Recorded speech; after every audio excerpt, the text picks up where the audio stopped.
what's going on for us besides the coronavirus is that it's avocado tree selling season in our nursery. And so we just are fielding question after question about what avocado trees are appropriate to try to grow in Santa Cruz County or even further north. Yeah, and how to, do they need a pollinizer, and how to plant them, and how to fruit them, and how to water them. And we're answering the same questions over and over again. It just seems like drawing from our experience, which something like this is reaching a lot of people and leveraging some advice that maybe, you know, might help you people or other people not kill as many avocados as we probably have. And the one question that we receive probably the most often is whether or not they need to plant an A and a B variety together for pollination. So I think there's 52 of us here tonight, and we're hoping to avoid answering some of those questions in the future. So listen up, because I've got a list of everybody, and I'm not gonna respond to you online if you want to know if you should plant a B type or not. Uh-oh. Uh-oh. First technical problem. No, there we go. Yay. Okay, so in order to successfully grow avocados anywhere, you first have to figure out how to make your tree grow. Avocados love mulch. They love to be moist but not wet. And they love nitrogen. Yeah, diffuse forms of nitrogen, weak fertilizers in the form of like alfalfa pellets or chicken feather meal, not chicken manure. Alfalfa, horse manure, yeah, both old and fresh. And feed, okay. Yeah, and feed like lightly but often. You know, feed once a month and go into the winter time. Feed into November. And the picture on your left is a young tree, and you can see it has sort of bronzy new shoots on it. And that's what you want when you're growing an avocado tree. You want to see those bronzy shoots pretty much all year round. If your tree's not producing those, then you know your tree isn't that happy, and you want to feed it or you want to give it water. You want to say more about that? Not really. So those shoots, the new shoots that we're seeing here, are the shoots that are going to be bearing the flowering part of the tree next year. So if you can grow more of those young shoots, you're going to see more flowers on your tree in the next spring. Oh, and another way to establish or to encourage more lateral shoots and more flowers the next spring is to prune your trees. You knock them back a little bit, and people do things like prune 1/5 of the tree. They prune east, south, north, west. How many are there in the top? Maybe 1/5 of the tree each year, and in a way that doesn't expose too much of the green bark inside. And the response from those pruning cuts will be vigorous, just jubilant growth that's going to produce lots of laterals and lots of flowers the following spring.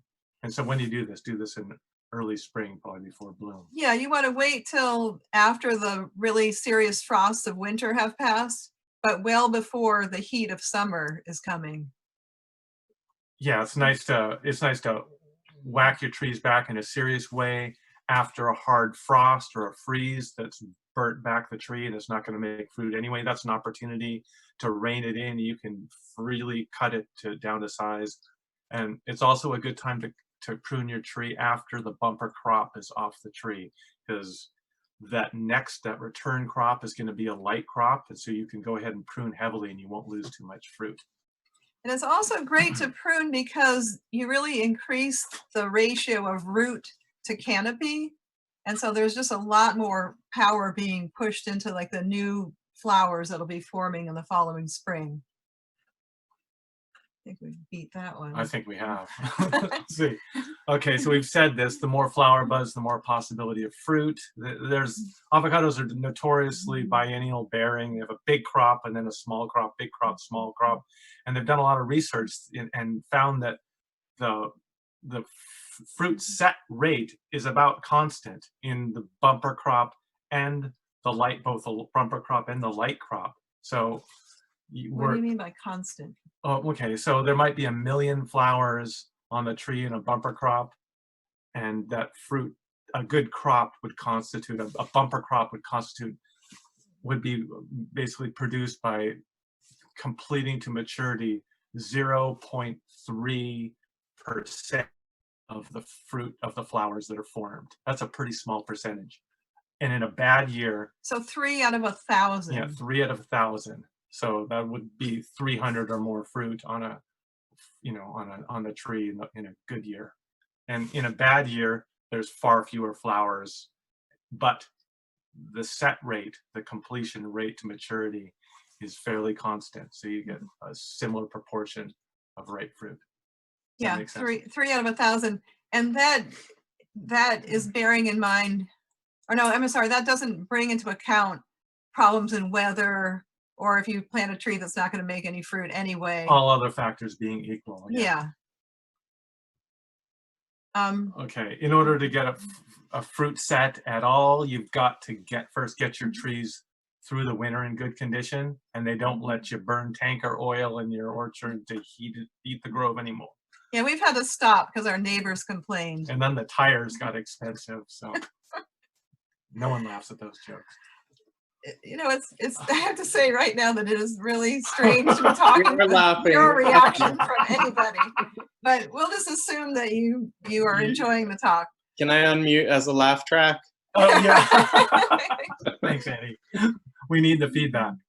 So if you run out of oil to burn or tires, then another possibility for getting your trees through the winter in good shape are those old-fashioned Christmas tree lights, the ones that actually have some warmth when they're on. Yeah, we use a 5-watt bulb. There's an incandescent bulb. Yeah, the neighbors like it much more. It's kind of a festive feel rather than a smoky feel. Yeah, they think we're into the holiday. And so we just put a few around the graft junction, because if we get one of those, 50-year freezes, I think we got down to 19 degrees in 1998. Yeah, 97. 97. Yeah. And so, that's kind of the end of the avocado tree, but you can preserve the graft with a little bit of work with the Christmas tree light, or by mounding insulation around it. Right, you can take sawdust, coffee hulls, hay, or something, and pile it up in a big haystack, basically around the trunk of the tree, covering the graft, beyond the graft at least a foot, so that you have enough insulation to protect that wood from freezing to the core. And the roots, it will just send it flying back in the spring. The shoots will grow like gangbusters from no apparent buds whatsoever, and it only serves to maybe make that canopy to root system ratio better. Another thing is row crop cover. You can put sheets or remay or plastic, possibly build a greenhouse over your small trees. If you give them plenty of nitrogen in the fall, they've shown that the leaves that contain that nitrogen are stronger against the cold. They're less likely to be damaged than a deficient leaf. Yeah, yellow leaves. Oh, and grow leaves, because leaves are like feathers on a bird. They provide the insulation that keeps the heat in and the cold out. They hold heat from the ground, and they really are the secret. And they actually hold the heat in from your light bulbs or anything. And then in the next spring, when the trees are flowering, you want to keep them really happy. You want to give them plenty of water. You want to re-nitrogen, re-fertilize. You can foliar feed with seaweed. People put boron on. It's been shown that boron foliar feed will improve your fruit set. Do we believe like it? Well, we haven't done it, but laugh track. So, some people even spray like a sugar water solution on their flowers. It doesn't reduce stress, but it gives them something to do. Yeah. No, it might attract the bees a little bit. And so. Nice segue to pollination. Okay. So the things we've been talking about are concrete things that you can do to improve your fruit set and to keep your trees healthy. But now comes a whole section about pollination, and pollination is kind of it's tricky, and it's the key to getting, obviously it's the key to getting fruit in our area, it's the key to getting fruit in any area, but it's different throughout the state. Yeah, it's the thing that really changes for our area. So we're going to talk about. And so Freddy has been doing a ton of research on avocado. Oh, shit. Avocado history, geological history. Oh, no, yeah, well. And so I've told him that he's got 30 seconds to go over it. Okay.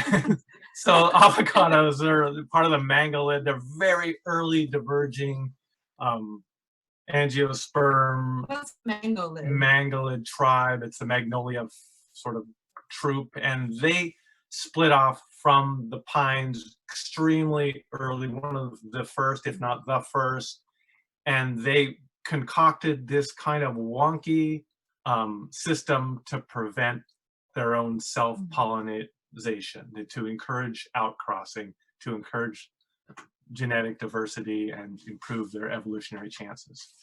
Right, and it still happens, and it happens perfectly in the areas where avocados evolved, like in the highland mountains of Mexico and in Guatemala. This pollination strategy, yeah.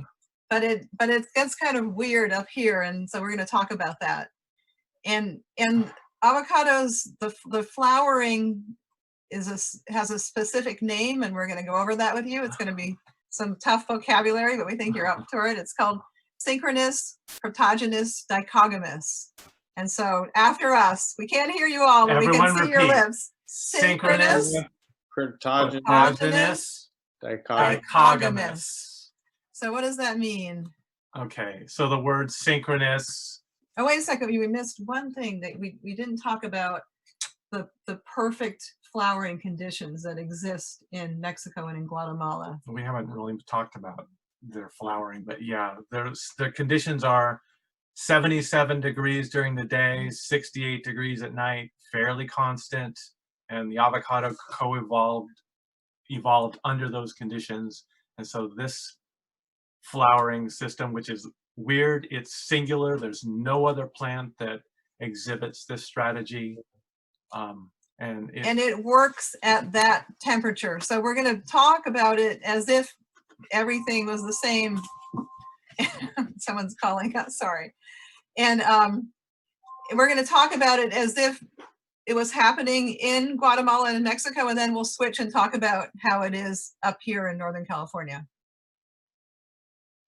And Freddy's he's trying to unplug the phone right now. Okay, so the word synchronous means occurring at the same time. And with avocados, it means that of the 30,000 flowers that are mature on any given day during flowering season, that all of the flowers that are female open at exactly the same time, and then they close again. And then they in an orchestrated fashion. Yeah, in an orchestrated fashion, yeah.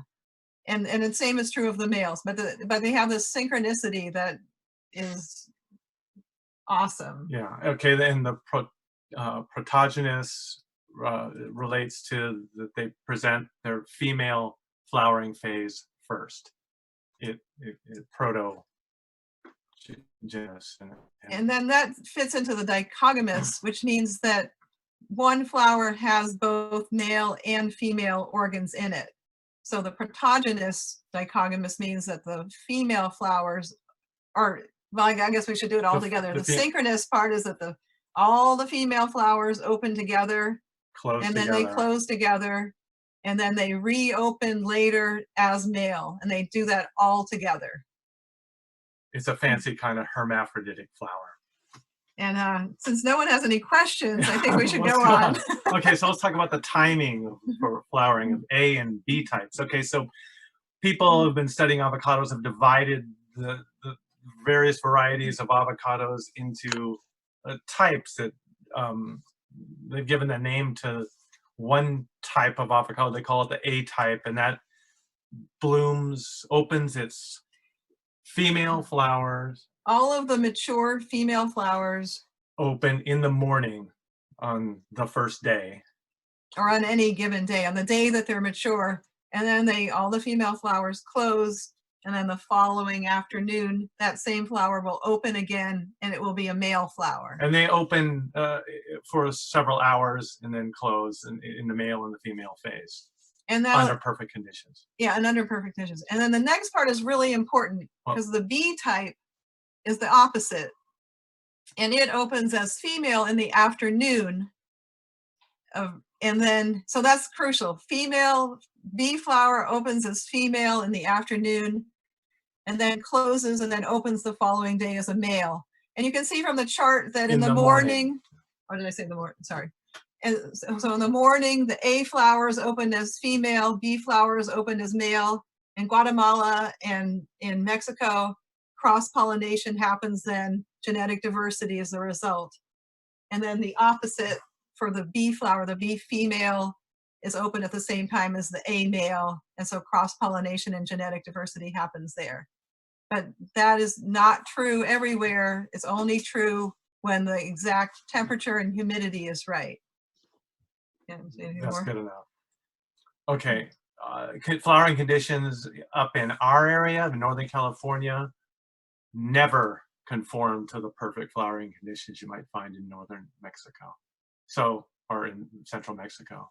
So we might get 53 degrees at night, 50 degrees, 45 degrees at night in April, and anywhere from 60 to 80 during the day. So. And so when the temperature drops like that, it really affects the flowers and how long it takes for them to run through their cycle from opening as female and then opening again as male. It can take much longer or not even happen. They've done research and they've found that for every 1 hour, 1 degree below perfect flowering conditions, for every 1 degree below 68 degrees, you can expect the delay in the opening of a flower 1 to 1/2 hour per degree difference. We have a 15 degree lower average temperature at bloom time. So 1 hour, 30 minutes to 1 hour times 15 is 7 to 15 hours later. So if you look at the B type avocado, it's supposed to bloom in the afternoon. You add 7 to 15 hours to that bloom time. It's blooming either in the middle of the night or super early the next morning when there's no pollinators by. There's lower temperatures. There's no chance of crossing with something else.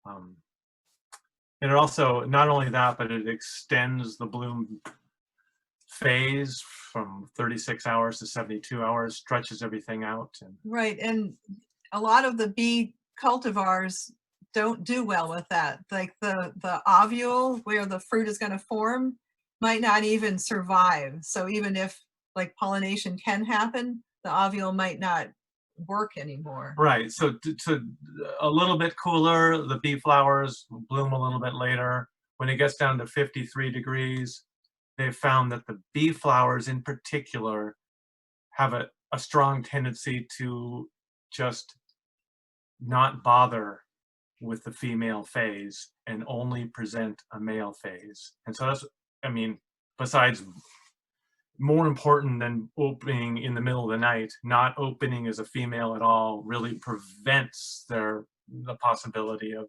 setting fruit. So that's one of the key reasons behind bee-flowered avocados being extremely unproductive in a cool blooming climate. So what else? I think we already went over this. Okay, so A and B types go out of sync.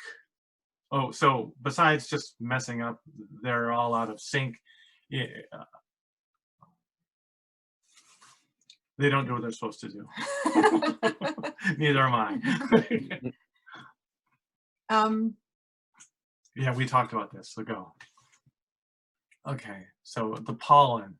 So avocados are not wind pollinated. The pollen is moist and clumpy and carries a high, like a hydrostatic electrostatic charge, and it, Honeybees don't like it. They try to avoid it. They've been seen trying to scratch the pollen off their bodies, and they are not, they're not tempted to go to avocado trees. So in the springtime, you know, especially in the early spring when the peaches and the apples and the all the flowers citrus. are in bloom, a self-respecting honeybee doesn't go anywhere near an avocado tree. And so since the wind's not going to do it and the honeybees are reluctant, we have to rely on other things like ants and well, syrphid flies and bumblebees. so and we'll be things. talking about that later. But pollen, the pollen is really, like the pollination is really complicated for avocados. Let's see if I have a slide about the, yeah, here we go. The stigma, the very tip, I can't point to it. The very tip of the female organ. It needs to get a lot of pollen on it before it will even think about being fertilized. I think it needs 20 grains of pollen before the ovule will respond to it. And it sends up a hormonal signal that triggers the pollen, and then the pollen sort of starts digging down through the style. Right, the pollen grain germinates at the, basically at the, in response to amino acids secreted by the stigma, and begins the pollen tube's journey down through the style, through the, down toward the ovaries. And it doesn't grow by itself. It needs to, and you need a lot of grains. The flower will wait until the sufficient number of grains are present to present some, I guess, an effective competition for the best grain, the most suitable. And avocado trees are weird. They make, you know, 1 million flowers, but it's tricky. Their flowers are there, but they aren't necessarily ready to be pollinated or even designed to be pollinated. Because in order for the pollen to go down to the ovule through the pollen tube and to fertilize the ovule, it needs to be fed with carbohydrate. It starts with a little bit of carbohydrate in itself, but then once it's signaled to start its process of fertilization, carbohydrate comes from the flower to support it. And it's a little bit like nutrients in the soil and the roots growing down through that nutrients. And if there's a lack of nutrients, there's a lack of growth of that. And it's the same with that pollen tube. That pollen tube won't grow if there's an insufficient provision of carbohydrate in the style and in the ovary tissue. But they've studied it, and they found that like only a small percentage of the flowers on an avocado tree have enough carbohydrates to support the pollen growth, even if it gets started. Right, like approximately like 2% of the flowers on an avocado tree are provisioned with up to 1,000 times more carbohydrate than the least provisioned flowers on the tree. So it seems like there's 2% of those flowers are just made to survive, and the others are just pretend flowers to draw in a bunch of pollinators to hopefully pollinate the ones that have a chance. It's a little bit like the, I don't know, like public school system. Or so there's a lot of things that put the odds against having a fertilization happen. There's the cold. Yeah. There's the lack of pollination from the bees, you know, like the lack of pollen being brought to the stigma.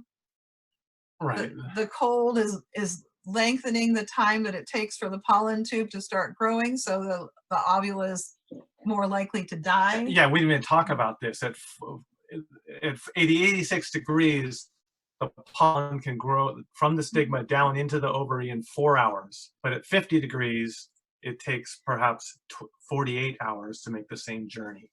So sometimes everything just runs out of time. The ovary only has so much time, and it can just die in the process if it hasn't already died from low temperatures. Below 50 degrees, a lot of bee-flowered avocados, the ovary will just die and have zero chance. Lack of humidity. And then the opposite problem, like in the Central Valley and maybe even some spots up in the mountains here where it gets pretty hot in the spring. Yeah. Hot and dry. That can cause problems with the reception of the pollen by the female parts. Right, so the pollen can desiccate and the stigma can dry out. And So- on the upper left is Yeah. the picture of properly functioning and germinated pollen grains with their tubes extending down through the style tissue.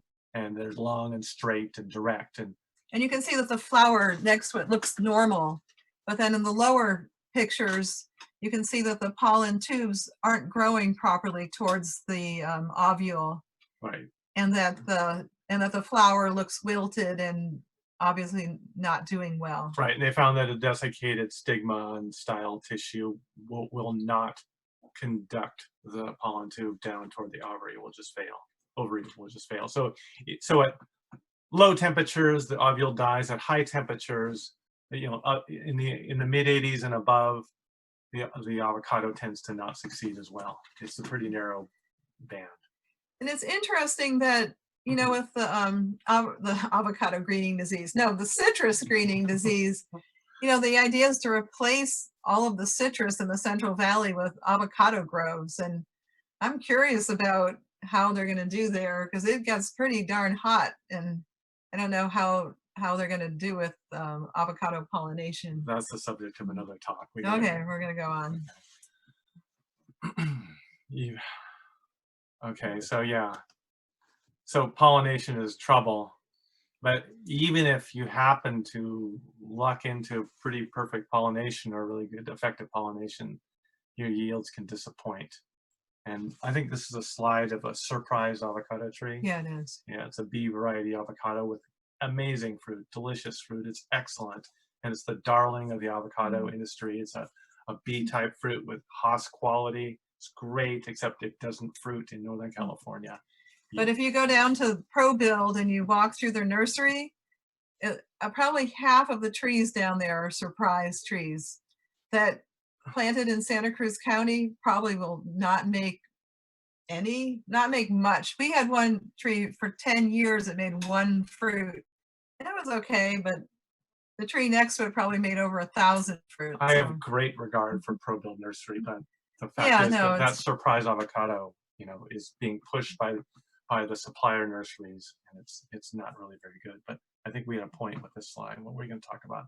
Differences in starch content. We talked a little bit. Here on the left side, you can see they're dyed with what iodine. I guess it's microscopic photographs of starch particles, and it shows the differing provisioning of two extremes. This is well provisioned on the left, and on the right side, you see there's very few of those starch granules, and that's really the fertilizer that the pollen tube requires to feed it on its journey down toward the ovule. And it's also the energy with which the ovule expands and develops into a fruitlet.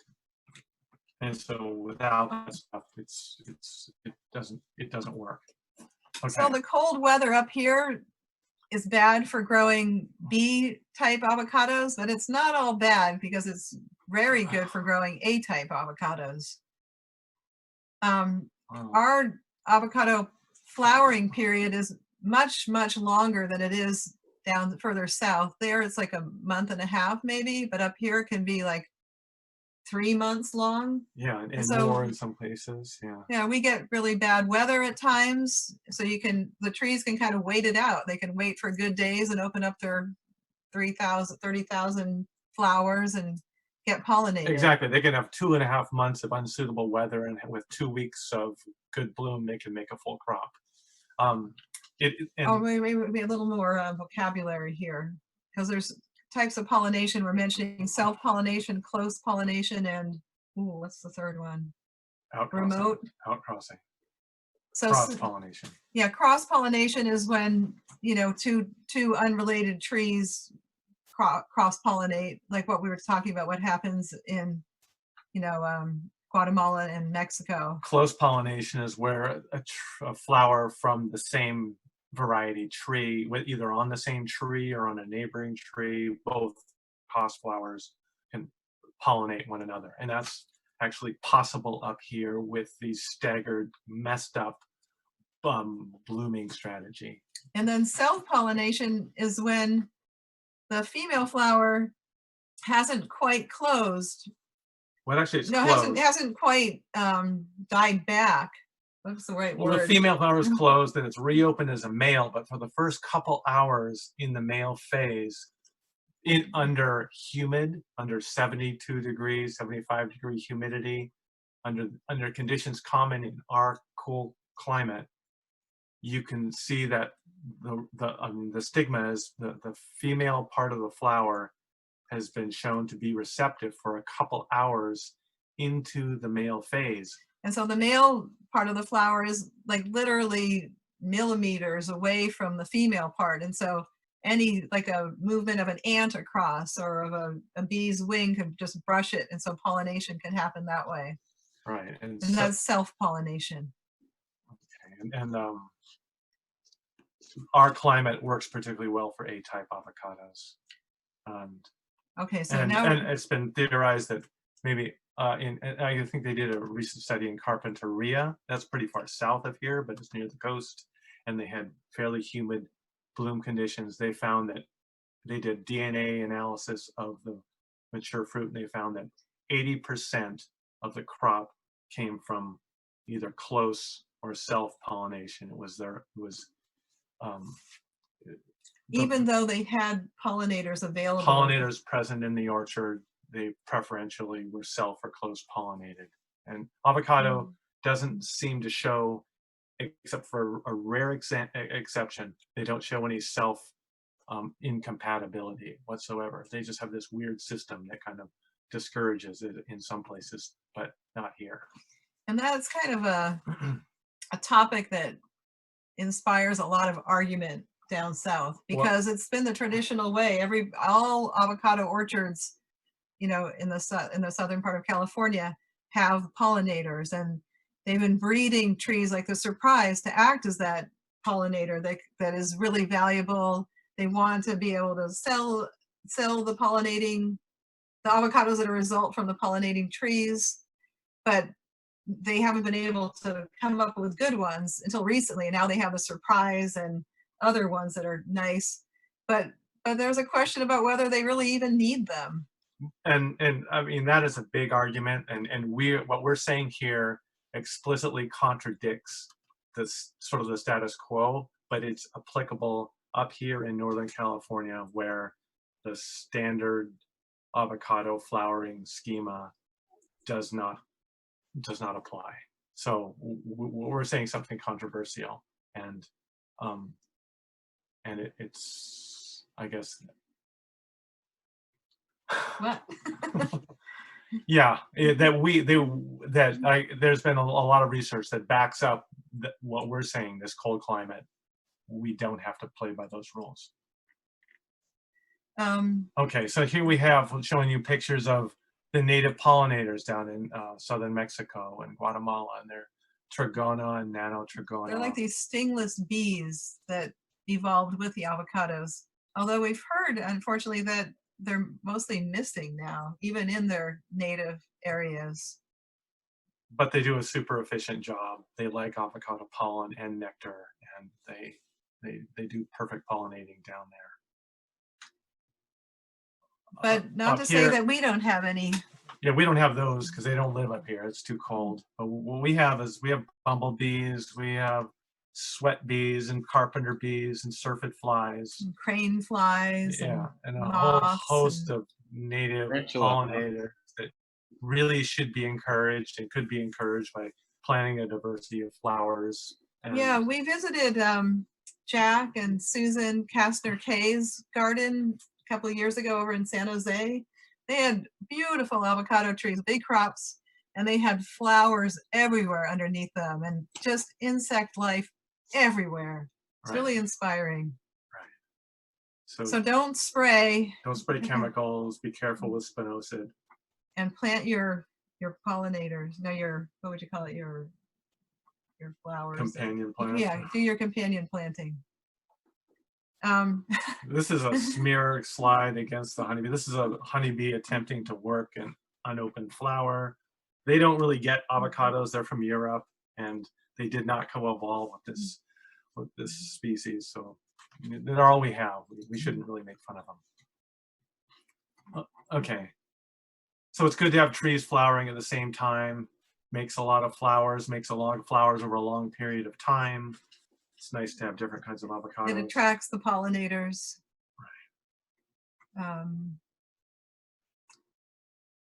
So the first one, say, it may feel obvious when you're going to pick out your trees. You want to pick out varieties that are going to fruit in your area.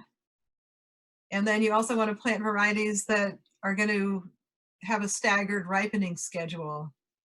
And we'll go over that too. We'll make some suggestions about what we've liked to grow to provide fruit year round. Oh, We'll choose see, diverse lineages. There's Guatemalans, there's Guatemalan Mexican hybrids, there's Mexicans. They all have different ripening seasons and time frames and cold hardiness, and so it's good to hedge your bets also. Yeah, we find like we have, I don't know, maybe 40 different types of avocados in our property, and it's really nice to, like, I'll get orders. I'll say, somebody will order, I want 10 lambs, and I'll say, oh, come on, you know, plant something else, because you never know, like it might hail during that time when lambs are ready to set fruit, or they might all have had a bumper crop one year and then not much the second year. So put some reeds in and put some carmines in and try other stuff. Put a Daturo in so you don't have to wait that extra 6 months to get your lamb. You can eat Daturo in the spring.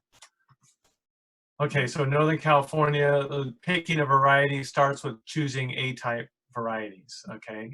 If there's one thing to know about your A and your B type avocados, it's that you got to avoid the B types. And in general. Yeah, well, yeah, okay. So there's a couple exceptions. And oh, so these are the exceptions right here. On the left, you have the bacon, and it's a pretty good avocado. It ripens in summer, spring. We'll go over that. Okay. And then the Zatano is a real tough avocado. Not that the fruit is tough, but the tree is tough. It can put up with some cold and super cold hardy, down to the low 20s. And then Knowles is a great bee avocado also. It produces in this climate and it tastes really good. But then there are the bees that don't do well, like Surprise, and Koala is one that we tried. It's an Australian variety. It's a beautiful avocado. It it's makes really big. Yeah, kind of a paisley shaped avocado, but we've only had like a couple of them on the tree, and we grafted it over this year. We got rid of it. But, okay, so good avocados, type A avocados that work here.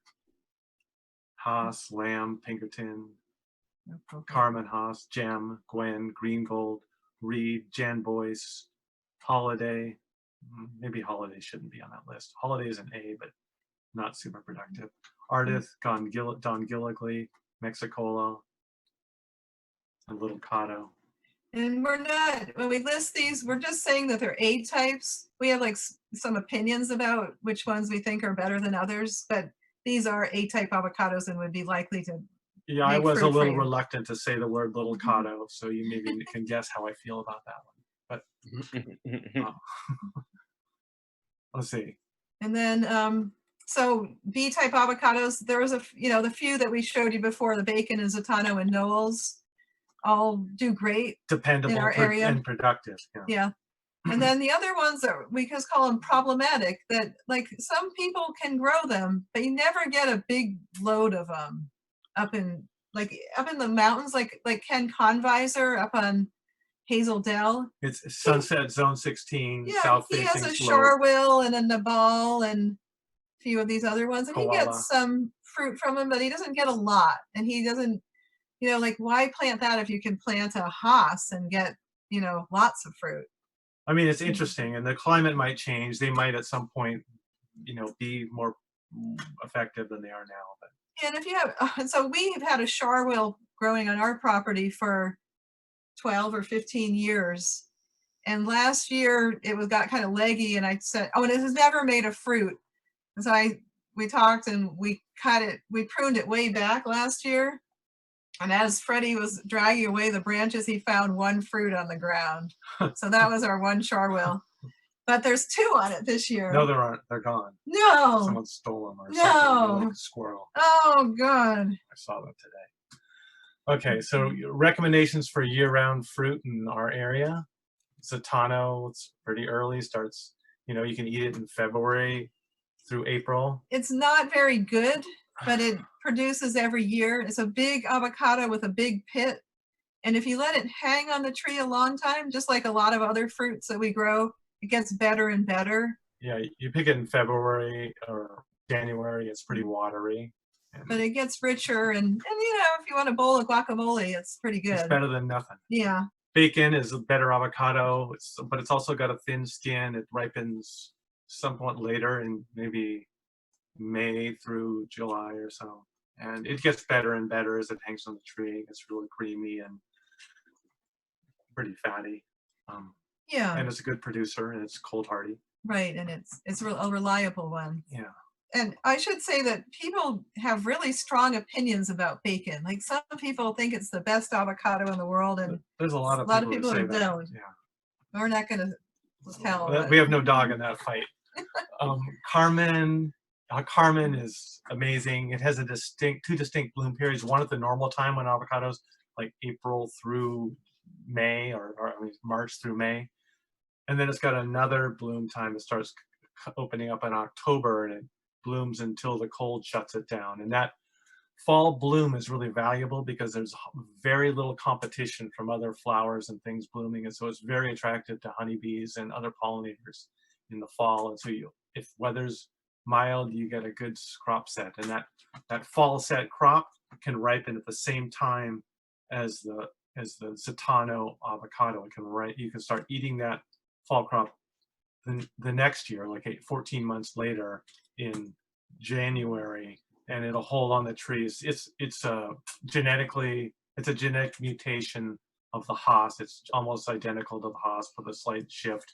And if you go into like a store and you buy a Haas and it says Mexico, it's probably a Carmen. But that's not to say that the avocado you're going to grow in your backyard is going to taste like a Mexican Right. avocado, because they're picking those at the very absolute minimum ripeness, legal ripeness level. So. And I think that I can say without really being in any danger of people getting angry at me, that if I had the room for one avocado tree, I would plant this one. Because I think it might not be the best tasting avocado of them all. It's really good. It's really good though, but it's the biggest producing one. It produces. You could potentially have one every day of the year because it just is. They're ripe. They're mature year round. Okay. So, next. So if you're greedy for Enough. avocados, that's the one. Okay, so Gem and Ardith are both interesting, kind of small trees, good quality fruit. We had an avocado tasting at the Live Oak Grange a few years ago. And gosh, I wish I could ask for a show of hands about who was there. I was. Out of 50 avocado varieties tasted at that event, Ardith was voted the best. Yeah, it's good, and it ripens, early summer through fall. It was both of these varieties were bred by UC Riverside, and UC Riverside does an amazing job with its breeding program. Haas is a great avocado. Yeah, summer, fall. Kathy Rose grows them, and she starts harvesting hers in the early fall, and she's still harvesting them into the spring. Like I've picked fruit from her trees in May. She's got avocados now on the trees still. From 24 months earlier, it was a flower. And fabulous. Yeah, they're wonderful. Lamb, it's a lot like a Haas. It's a different avocado. They call it a Lamb Haas, but it's its own thing. It's bigger. It's got a smaller seed, super easy peeling, oily, delicious, nutty flesh. And productive I think tree. Produces twice as much as the Haas over a lifetime. Yeah. So we really like that tree. And it's pretty tough. It's kind of cold hardy and it likes to grow, likes to make leaf. Vigorous. Gwen is the opposite of vigorous. It's a kind of a runty tree that if you can get it up overhead, it can make really nice avocados for you. It's a wonderful flavor. It's very productive.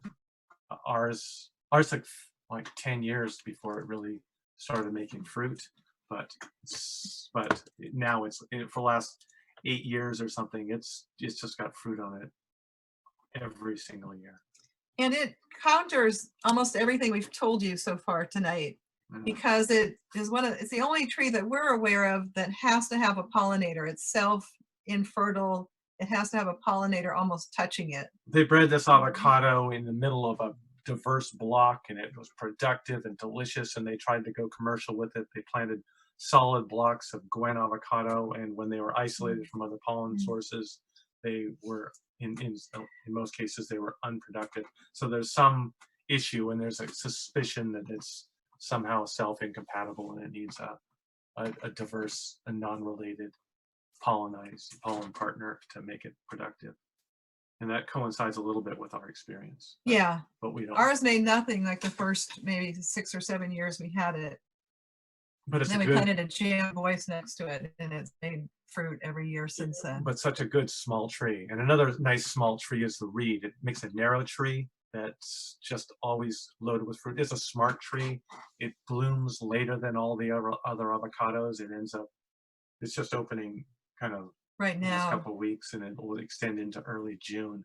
So it'll still be blooming when the weather is much warmer and more hospitable to avocado fruit set. I would say of all the trees we have, this is the most reliable to make fruit every year.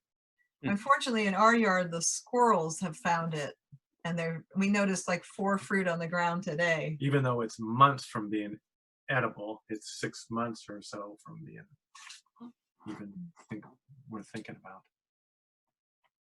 Oh, okay, so if you have for very cold weather, so below 20 degrees, you can have a survivor avocado, the Mexicola. What do you think of that? I don't really like them. There's a couple of I kinda things like about them. Well, one is that they ripen like all in one day, basically, or well, I don't know, over the course of a week or something, they all fall off the tree. So it's like fast or famine. You got to make a ton of guacamole really fast. And then freeze it. Yeah. They're a small avocado with a big pit and a really thin skin that you can't peel. It tastes like anise. And the flesh is kind of thin and it's stringy, but it's got good flavor. So. And it can survive pretty cold winters. Yeah, it's hardy down to 18 degrees. Bonnie Doon is a foundling avocado. It's a seedling. It's kind of a small avocado that's got a little bit of a big pit, but it's really tough in our orchard. We've had winters where it got down below 25 degrees, and the reed next to it was scorched back, but the Bonnie Doon still had its bronzy, fresh, young growth untouched by the cold. We don't know how cold it's hardy down to, but we haven't seen it damaged. And when we had that tasting that we were talking about at the Live Oak Grange, what was it, like 10 years ago? Was it that long ago? When we all just agreed that the Ardith was the best, people were asking, where can we get a Bonnie Doon? We snuck it in with all the UC Riverside avocados, and it was delicious. Oh, it took second place. I don't know, did we vote? It took second place, yeah. Yeah. So it does have some negatives, but it has some strong positives too. Okay, so cold weather recommendations. The Zatano is also pretty tough. We've already talked about that one. Yeah, we talked about that. Now, so another thing to think about with cold weather avocados is that when you have an event where it gets 18 degrees, which it does every 20 years or so, it'll knock back all the trees. It'll knock all the fruit wood off the trees, and so you won't have any flowers for a full season. The Mexicola, the Zatano, those ones are shorter flower to mature fruit duration, so you'll get fruit 6 months to 10 months earlier, starting from 0 with a Mexicola or a Zatano than you would with a lamb or a Haas. So. And then the Darturo is a Corlitos avocado, and it was found by a man named Arthur Dalby, who died last year. Very sweet man who had a Haas orchard, and he liked things tidy, and one of the Haas trees died, so it messed up the pattern of the orchard. So he dug up a seedling from underneath a bacon tree, I believe, and then planted it in the orchard, let it grow up a year or two, and then there was a rarely cold winter, and it knocked back all of his Haas trees. It didn't kill them, but close. But the Darturo just laughed. It grew right through it. It flowered and set fruit at 3 years or so. Yeah, very young. Made this beautiful fruit that's a Haas-like fruit that ripens in April. It ripens It's Haas-like quality fruit that ripens in the season of Zatano and bacon. It's easy peeling, fatty, and delicious, and so it's tough. So. And Arthur Dalby thought it was a great avocado, and he contacted UC Riverside, and they didn't give him any feedback UC Davis, UC Riverside. Yeah, and so he finally contacted us, and we loved it. And he was so happy, and his widow was thrilled that we're growing those trees. And so I want to give a shout out to Arthur right now. He was a very sweet man. Arthur. And I also want to give a shout out to this is our last slide, and I wanted to thank our mentor. Her name's Julie Frink, and she is a docent in the avocado planting that's run by UC Riverside, but is actually in Irvine, California. And she's written quite a few articles for the Fruit Gardener. It was really her articles that in like 2005-06 that got us on fire about avocados.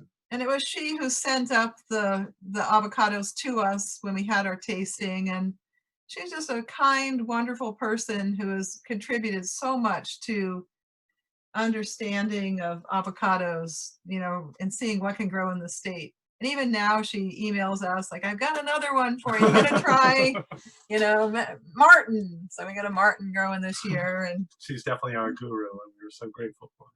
Yeah. So that's it for us, unless there's some questions. Well, let's, I'm gonna unmute everyone for a second. No questions, please, just applause.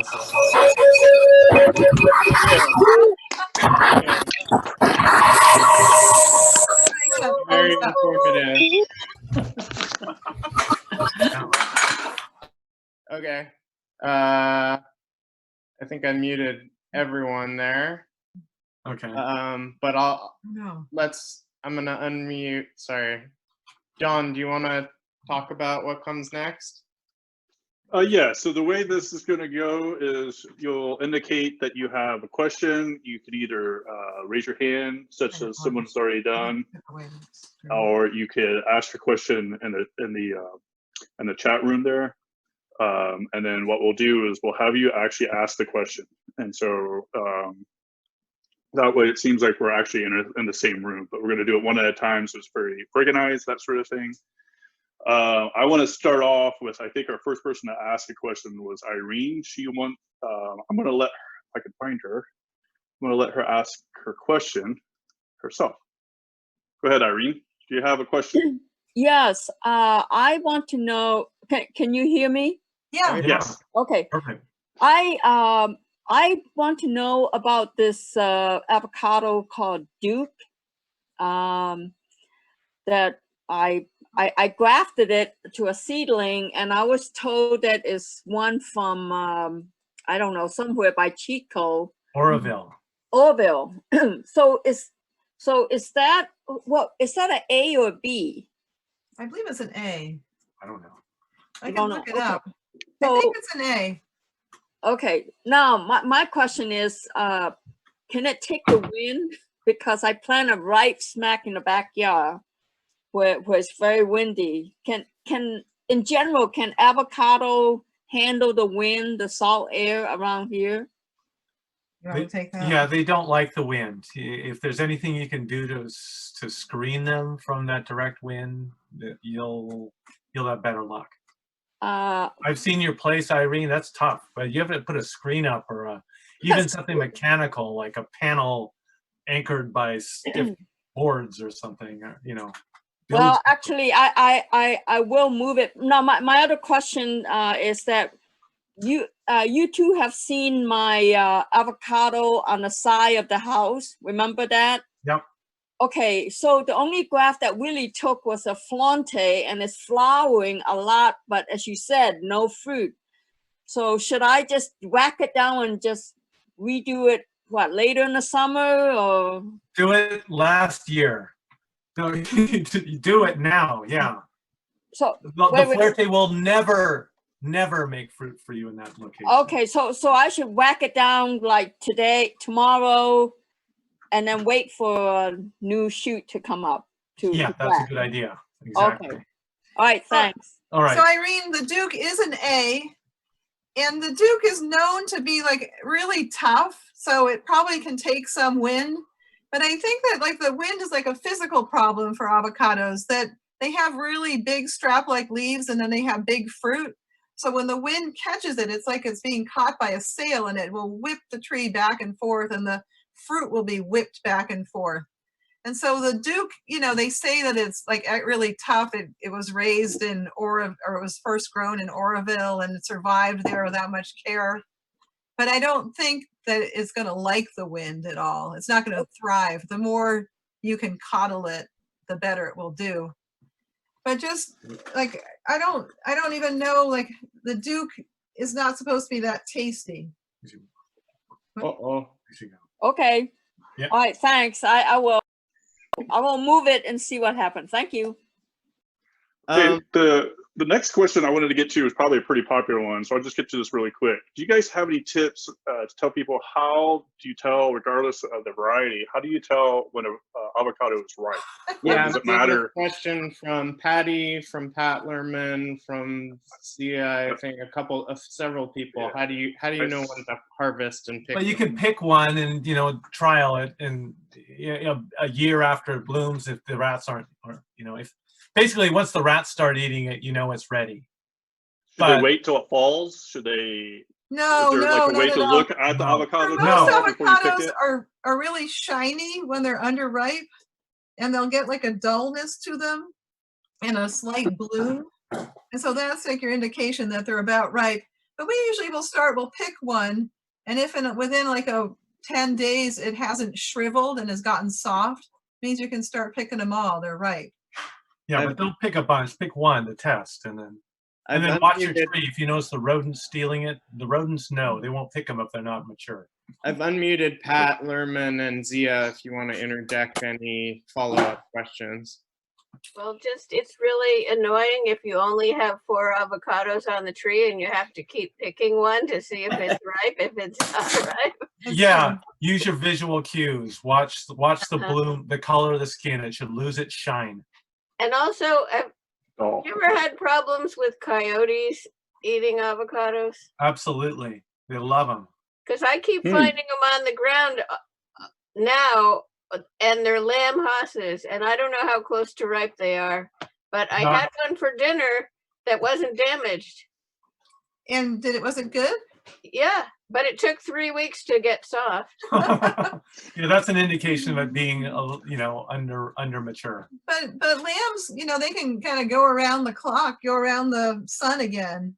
You know, so it could be the lamb that's left over from last year. But we feel that like the longer they've been on the tree, the shorter the time is for ripening once they're picked off the tree. So when would lamb be normally harvested? Normally harvested sometime after September, October. Okay. Maybe Here. a little earlier than It that. could possibly early, but you can see the color on the lambs they'll start to get a dark shadow. They'll start to darken. They'll blacken when they're fully ripe. And if you leave them on the tree too long, the skin will crack. But Okay. you can see the skin will first dull, and then it'll darken from green to shadowy, and then to black. So there was some, I'm sorry, there was something. Go ahead, Pat.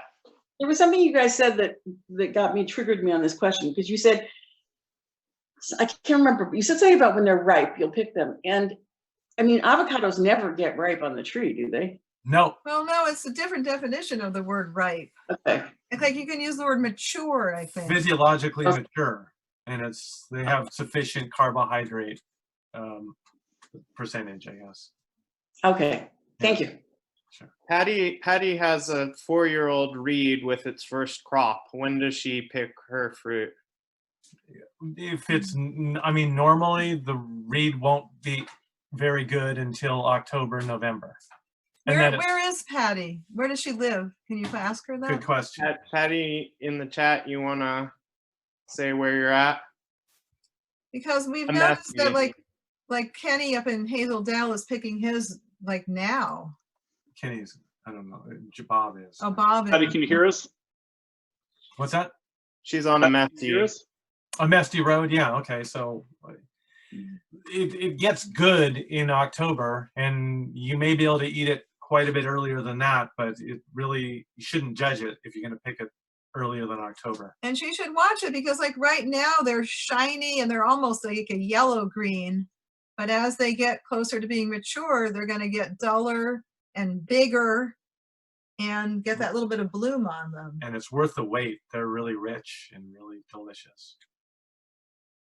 But they're so good, they're still all right if you pick them really early, but it's kind of a waste. Patty says thank you. Sure. You're welcome. So we have a hand up for Runup. I just lost their name. Hi, I'm go ahead. Thank you so much for the talk. I've always loved listening to you guys, and including the CRFG Festival of Fruit. Thank you. Something that's always been hard to get is trees from you guys. Can you tell us how we could get an Ardith or a Gem or a Carmen Haas? Yeah, so I opened up the nursery I opened up my waiting list for orders on January 1st. And then it's just first come, first serve until I run out of trees. And so some of the trees that are more unusual, like a Jambois or an Ardith or a Charwill, I might run out by January 30th. I still have, some of the ones that are more common. So order early, yeah. All right, thank you. Yeah, sorry that you've been having trouble. And then someone named John has a question about salinity.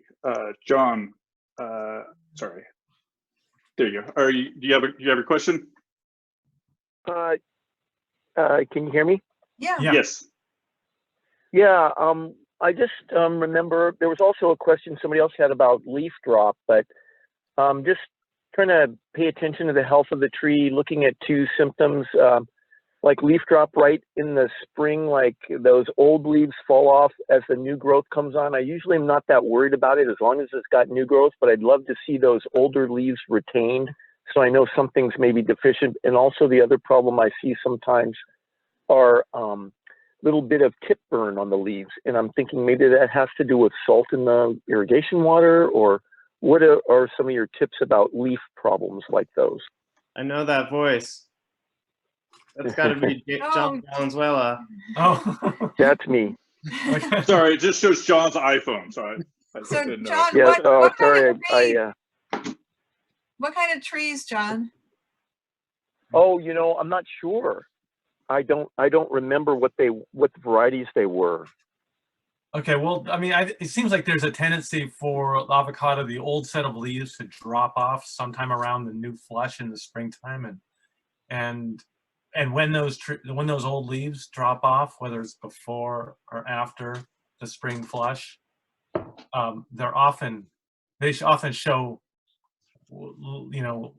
tip burn, and it appears that it's salt damage, and it may or may not be. If it's really severe, so more than a third or a quarter of the leaf is burnt off, yeah, you maybe should look at your water, have it do a salt test or something. But just the tips, don't worry about it. If it's just the tips, you don't worry about it. They often look kind of bad. John, I would worry about those tips if they were turning black early in the year. Not early in the year, like if it's come soon after the new leaves are formed. Right. You know what I mean? In the summertime or something. Yeah. But in the winter, and they're or early spring, they're dropping off, the new growth is coming out, they look bad, don't worry about it. The new leaves are going to take their place. As long as you get those new leaves. Yeah, and it seems like that early drop of those old leaves is sometimes it's a function of fertility, like low fertility through the winter, like maybe maybe charging them up in the fall would bring those leaves into better condition in the spring. Right. So there was a guy here Thank today. you. Sure. There was a guy Thanks, here John. today picking up avocado trees from us, and he lives in Saratoga, and he has kind of clay soil, and he says that the pattern with his trees, has a few avocados already, that they grow really well in the spring, and then they hit a point where the leaves just start turning black, and the growth sort of recedes, and the tree dies back. And what I think it is I think that his trees are growing after they dry out a little bit. and they're growing, and then they hit that clay again, and he's watering them, and the water's collecting over the clay. So he's just seeing that the effect of those roots not being able to push out more and having to recede. And so I think that he's probably seeing like his leaves go black on the tips at least. As a result of root dieback? Yeah. So Don, oh, I'm sorry, go ahead. I think we want you to go on. Okay, cool. Don We has a might say question something about, embarrassing if I keep talking. okay. Because it's So mysterious. Don has a question about varieties. Don, are you there? Yeah, That sounds good. What do you want to know, Don? yeah. I just wanted to know. A long time ago, I put in Mexicola Grande, Yeah. and I think I remember Freddy writing somewhere in the Good Times or somewhere that it wasn't that good. Should I take it out? Did you take it out? No, should I take it out? What, does it make fruit for you? Never. Really? Huh. Isn't that what Jim Ryder Well, really likes? Yeah. No, wait a minute. Wait a Well, minute. Yeah. Well, go ahead.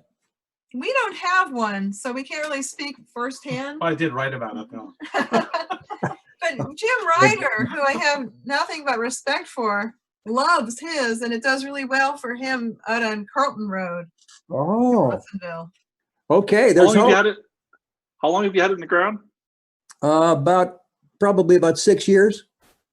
Huh. And it flowers?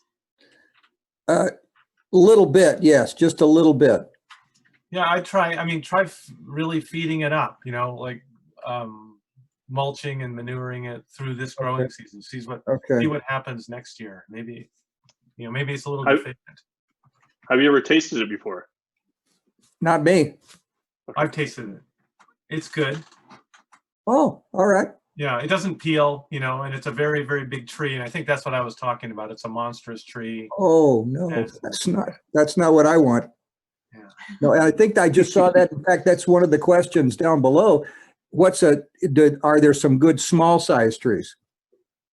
Oh, that is Yeah. a good question. There are definitely some good small size trees. So when you say small, like a reed tree is like around 10 feet tall. Hmm. You can easily keep it to 8 feet wide or less. Would you consider that small? That Yeah. I do, but somebody else was asking that question. Someone else is asking that question. Maybe. Oh, I see. That's a great question for those like myself who live in a more urban or suburban type of area where we need small, compact type trees. So.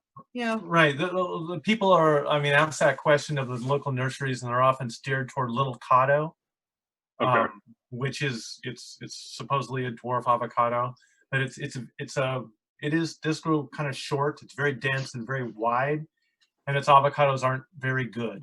So I would propose as an alternative to that the reed avocado, which is excellent, extremely productive, and is every bit as small, and it's fairly narrow. Doesn't have a wide growth habit like the little cotto. It's got a narrow growth habit. The verticals go up, and they're usually loaded with fruit, so they bend back down, and it's very easy control in size. And if you want something even smaller than that, you can plant, well, people plant a holiday. But we can't speak to that one because our holiday is blooming for the first time this year. Yeah. And so we don't know how it's going to set. Right, we're sort of waiting. We're a little bit suspicious of the holiday, whether it will produce crops. We've seen fruit on it up on Buzzard Lagoon and Coralitas. It's a big, beautiful fruit, but not very much of it that we've seen.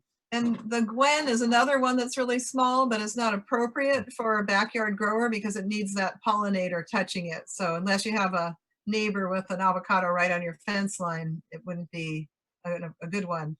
Pinkerton is a smallish tree also, and it's pretty productive. It's like a reed. Yeah, but we found near the coast, the Pinkerton, maybe it's better in the warmer climate because it seemed like ours has trouble bringing in the crop and really ripening them. Or maybe if you quit your screen share, if you stop your screen share, we'll see everyone's face a little bigger, and I can give a little tour of your website while we continue. Oh, wait, mine is stopped though. Oh, that's better. There we go. Yeah. I have a follow-up question. Okay. about the size thing. So like an apple tree, you can do size control by summer pruning, as well as doing that initial chop of that seedling or whatever to control how big the trunk is. Can you do similar size control of the avocado? You can do whatever you want to an avocado. Like we mentioned our guru, Julie Frank. She lives on a very small lot down in Huntington Beach, but she probably has 50 avocado trees planted there. A lot. And they're all pruned to like 6 feet or less. And you look underneath the foliage and it's just loaded with fruit beneath the foliage. Okay. Okay. So you could mention another avocado tree that I think is really good that's small. And that's the green gold. It kind of has that drooping habit too, and it makes a delicious fruit. It's my favorite. But And then- I haven't seen the green gold produce heavily, whereas I have seen the reed produce heavily. But it produces okay. Ken Convisor grows them, and they do pretty well. I was just asking in case somebody had a big tree, a stereotypically big tree, but could they just prune it in such a way that would keep it small through like summer pruning or that sort of thing? But it sounds like you can. You can. Yeah, not for summer pruning, but late winter pruning. Late winter pruning. Okay. I apologize. I do not know how to pronounce this name. Udhay has a question about grafting. Okay. Just unmuted them. Hi. Thanks. Awesome talk. I just wanted to understand what kind of grafting works very well for avocados, given that they are green wood or an evergreen. Is it different from, for example, stone fruits? And also, what is a good grafting season? Good question. Yeah. So the answer is yes and no. It is the same graft as like a stone fruit, or at least what we do. We do just a wedge graft or cleft graft. And a rind graft. Yeah. Yeah, we do both. But you, oh, here we go. But you need some specialized equipment. You need some parafilm because it is green grafting, and we use like a big thick horticultural rubber band.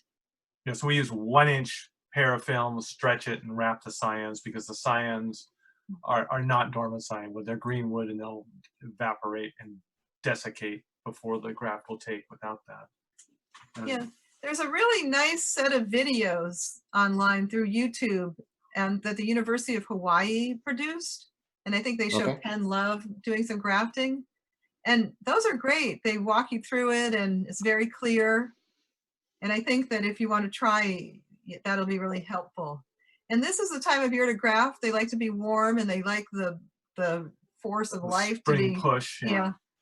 The tricky thing is choosing your cyan wood because you want the buds to be in the right stage of life. Avocados grow like they push in flushes, so you need to cut your cyan wood. There's sticks that are just in the initial stage of a growth flush, so you can look at the little crook of every leaf stem as a little bud, and if that bud is pushing, if it's between growth flushes, that bud will be barely visible. But if it's already kind of started to proceed into its growth flush, those buds will protrude, and that's the stage you want to be grafting at, when the buds are starting to protrude. But they haven't really made leaves yet. Right. I see. Yeah. Is there a That's typical the crucial thing? It's difficult.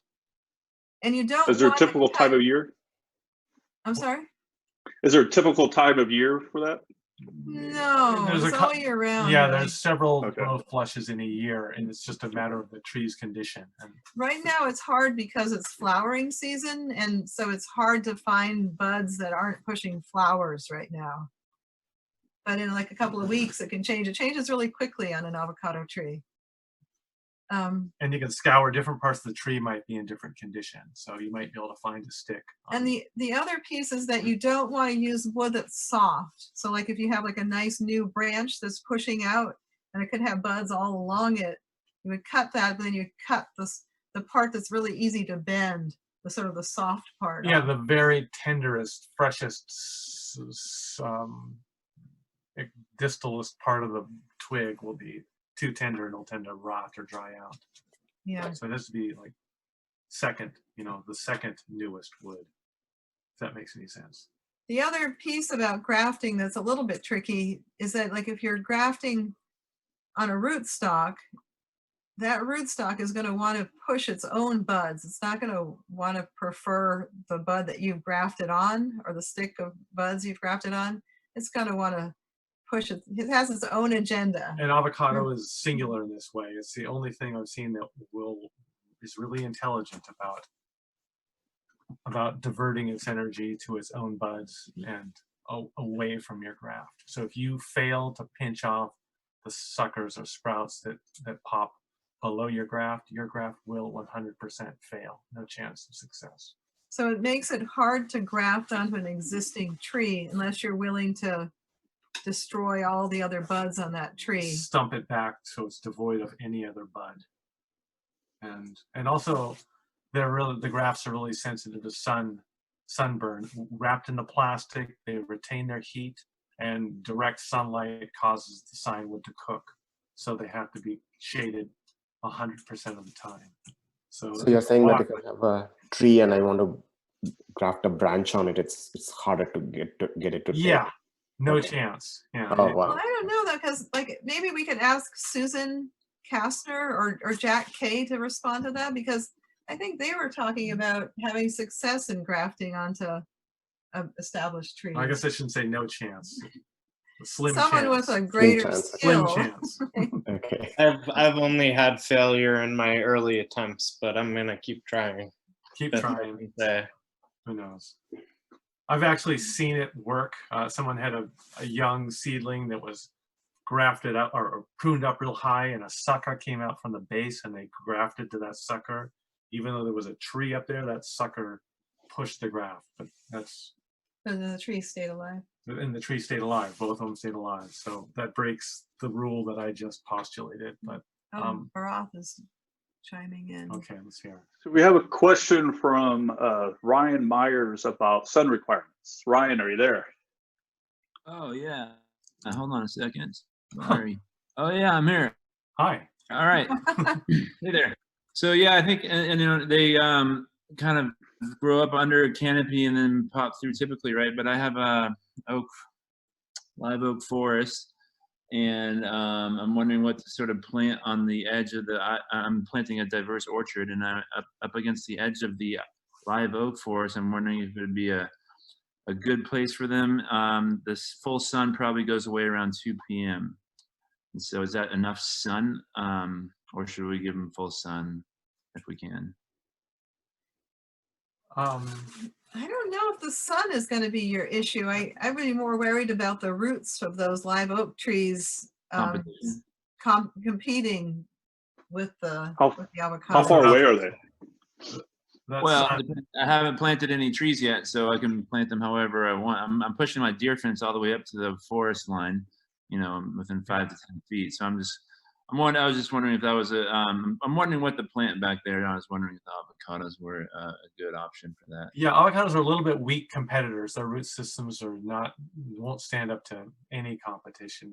And I'd be worried about that more than the sun. I think the sun disappearing at 2 o'clock is not a deal breaker. You could still get avocados, but the roots might cause you problems. It might make it difficult to get those trees established. Yeah, so if possible, plant all avocados with other avocados, pretty much, you think?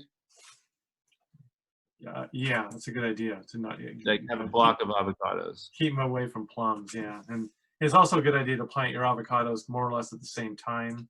So you're not trying to plant young avocados in the middle of established avocados, because avocados don't catch hold very well, and they're often, if you put a young tree in the middle of established trees, the established trees' roots will run real wide, and they'll strangle the young trees' root system. Yeah. Although you can prune them back and it will work. You beat back the big ones. Yeah, if you can do it. Yeah. But it's a problem. See, that's another reason, like John Valenzuela brought up earlier about getting the dye back on the leaves, and that's a sign of that when you get dye back too, that there could be outcompeted. Right. Okay, thank you. Sure. Let's see here. Pat has a question about fertilizer. Hey, Pat, are you there? I'm here. Just, you went over fertilizer a little at the beginning, and I think I didn't quite sink into it. So what do you recommend for the best fertilizers to be using for avocados? Horse manure, kind of medium, not super old, not super young. Bring me a horse. Okay, so you gotta have one in your neighborhood. But how about crop production services? What's that place called in Watson? Yeah, Boyer Enterprises on Thompson Road in Watsonville is a fertilizer purveyor, and they sell a product called True 442. They sell a bunch of True fertilizers, and we like to use that. It's pretty low nitrogen and it's inexpensive and it's organic. Yeah, it costs about $10 for a 40-pound sack, and and the trees tolerate it real well. It's diffuse enough. It's got a lot of phosphorus, and they like it. So that's a bag fertilizer. And could you remind me when you said to do it? All the time. All the time. All the time, from February, monthly through November. Give it a break in the rainy season. Yeah. What's that? What matter with December and January? So Manfred has a question about the water that you should use. Manfred, are you there? Yes. I just wanted to know, can you use chlorinated water? People do all the time. They don't prefer it. They don't. It's the chlorine has a a damaging effect, but like municipal supply. Yeah, everyone waters with chlorinated water, but they don't prefer it. But Okay, I have another it does question. much harm. One more question. Have you ever seen Ettinger fruit in our area? Yes, we've had it. We've fruited it. It doesn't fruit heavily. Yeah. And the quality is really poor. It's on par with Zatano. It's no. You think it's worse? Oh. Yeah, because so it's almost as good as Zatano. Yeah, almost, except for it has two things that are seriously wrong with it. One is that you have to peel the outer skin by hand, and then the seed coat adheres to the fruit too, so you have to peel that off also. And then once you've done that, the fruit's not very good. So it's kind of watery. Yeah, it's like a Zatano. We suspect it's a Zatano seedling. They call it a Fuerte seedling to make it sound good, but I bet you it's Fuerte pollinated with Zatano because it's very Zatano-like. It's not worth growing, really. Yeah, we grafted ours over. Yeah, but Fuerte does okay in my place, biannually at least. And Damien also likes Fuerte. He is sort of in the valley, near Ocean Street Extension. Ocean Street Extension, yes. Yeah, I don't know if they really know that those are Fuerte trees. Yeah, those are big old trees at Damien's place, and it's not certain that those are actually Fuertes. They could be though. They have nice warm springs. It's very protected there. But where your place is up on the hill, that's pretty nice. Yeah. That's good thermal drainage. It's a chance you could get some Fuertes, but I'm surprised that you get really good crops of them. Not big crops, but I get them. Yeah. Yeah. Barath has some question and maybe some novel information about rootstocks. I'll unmute you. Sure. So Ralph should be giving this talk. Yeah. No. I'm curious if you have tried West Indian stock. A lot of folks in Southern India have been trying it out, and improved vigor, improved salt tolerance. I mean, of course, the thing that people West always Indian. say. Will you repeat? Oh, you're saying just a general a little bit. Oh, sorry. Yeah. So people have talked about using West Indian rootstock just because it's more vigorous and a seed. I'm curious if you've tried it. We haven't tried it because we don't have a good source for it. It is more salt tolerant. It's not at all cold tolerant, but in Southern California, I bet it's great. Here we get down to 19 degrees, 20 degrees. That would be a consideration, Do you find that cold tolerance in rootstock is an equal consideration to Cyan? It's probably Cyan is probably a more important consideration, because the rootstock is the thickest part of the tree, and so just getting it established. If you have a cold tolerant rootstock that's more cold tolerant than the Cyan. But Andy, can we go back to Broth? Because I have a question for him. I'd like to hear about how he was able to graft other varieties onto his Berkeley 711 tree.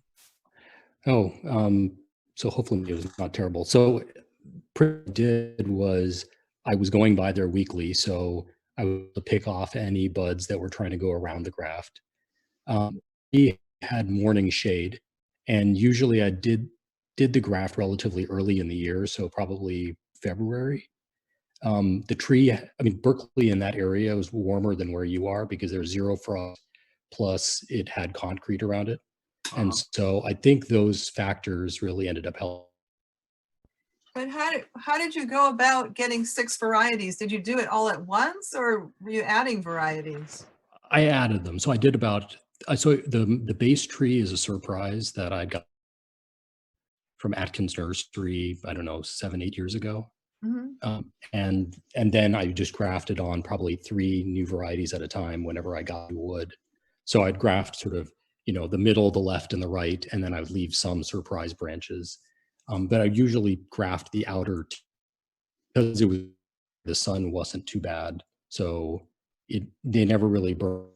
I eventually did lose probably 1/3 of the new varieties I grafted onto it, but it seemed to work.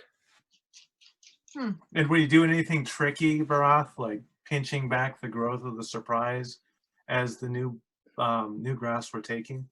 Or I did. I would always back the not just the buds that were just below the graft, but any branches that were attaching to the sun. So like follow it back like several branches down. I'd prune back all of those. So you would have like almost this kind of lanky stick of a branch. Very end would be the graft. So that way it just had no competition. I see. Yeah, interesting. That's great. People ask that question a lot. And there's oil on that one too. So this is a Ralph, we're losing your audio a bunch, but maybe we can follow up with some emailing some more information from you or something. Thanks, Broth. So we have another question from Laura about root rot. Let's see here. Hey, Laura, are you there? Uh-oh. Yes, I'm here. So we have a lamb Haas, and it's young. And there was a Gravenstein apple there that was quite old, and one of its problems was root rot when it finally died. But anyway, we made a big mound, and we're trying to get the drainage just right. But I just wondered how much of a concern is potential root rot. The underlying soil, we're on the west side of Santa Cruz, where a lot of water comes through here in the winter, and it stays very wet. Yeah, I'd be concerned also. I mean, if your apple rotted in the ground, but I mean, there's things. It sounds like you're doing the right thing by developing a big mound over the general grade, so that'll help keep standing water out of your root system. And I think I would make that mound as robust and generous as possible, and with the imagining that avocado's root system, if you can keep that avocado's root system in the mound and have it that mound broad enough that it can support the canopy of that tree without actually going down much into that native grade, then you could avoid a lot of root rot issues. You might be fine. Things you can do to help your chances were to apply generous amounts of gypsum, 25 pounds of gypsum on the ground scattered over, let's say, a 10-foot radius circle around the roots. The gypsum is I guess it works to inhibit the motility, the movement of the Phytophthora organism, and also the horse manure and composting vegetation. Humic acid suppresses Phytophthora as well. So the more compost and rotting manure, the better on that tree. So those are things you can do. Thank you.